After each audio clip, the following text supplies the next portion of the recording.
memiliki sifat sangat sombong dan suka berdengki, sedangkan Marumbai memiliki sifat yang rendah hati.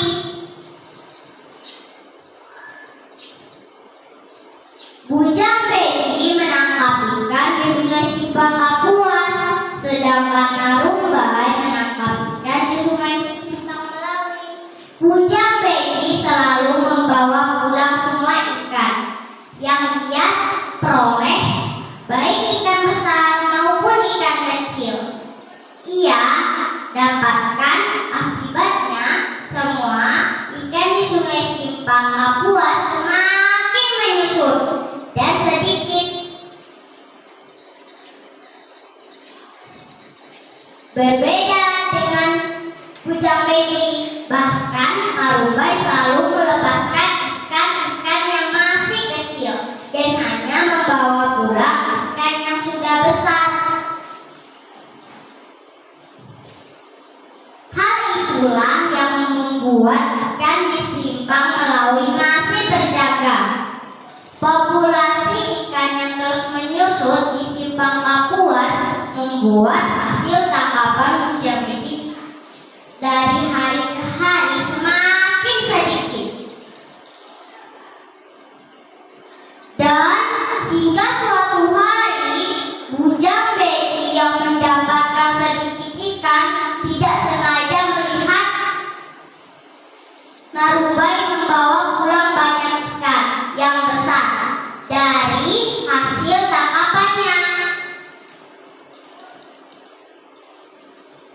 Rasa dengki itu pun menghinggapi Bujang Bedi, dan hal tersebut membuat Bujang Bedi berpikir untuk bisa mengalahkan Marumbai. Dengan licik Bujang Bedi menangkap ikan menggunakan racun, sehingga ikan Sungai Kapuas terkena racun pun mabuk dan menggelapar di permukaan sungai. Simpang Kapuas dengan cara tersebut Bujang Bedi bisa mendapatkan ikan dalam jumlah yang banyak, bahkan lebih banyak dari yang didapatkan Marumbai.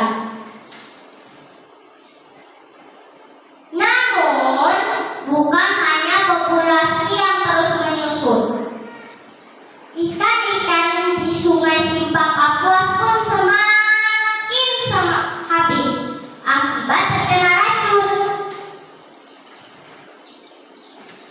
Kedengkian Bujang Bedi semakin menjadi-jadi ketika ia melihat Marumbai tetap saja membawa banyak ikan.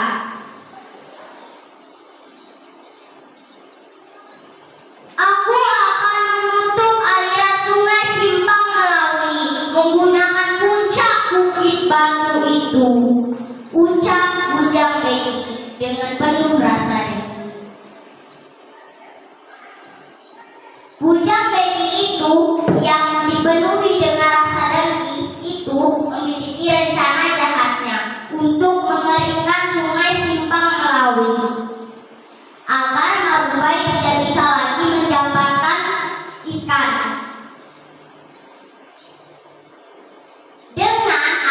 Dengan kesaktiannya Bujang Bedi membelah puncak bukit batu.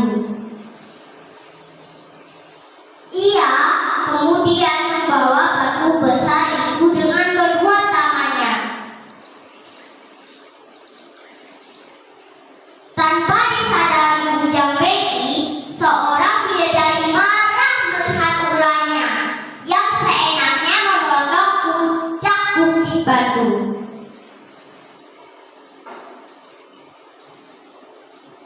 Sombong sekali manusia itu dengan seenaknya memotong puncak sebuah bukit, ucap bidadari.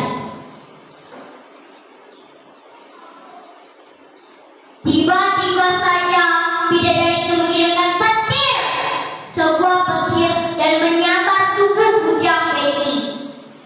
Bujang Bedi yang tidak mengira tersambar petir merasa terkejut, dan batu besar itu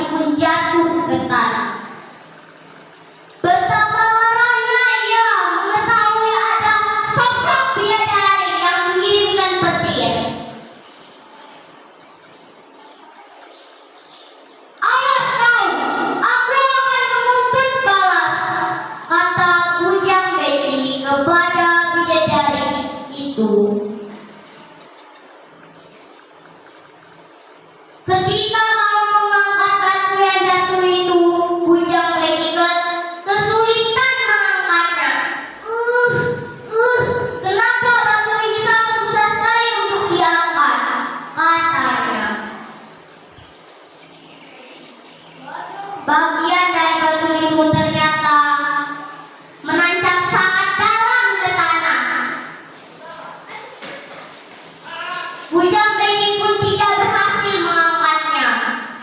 Melihat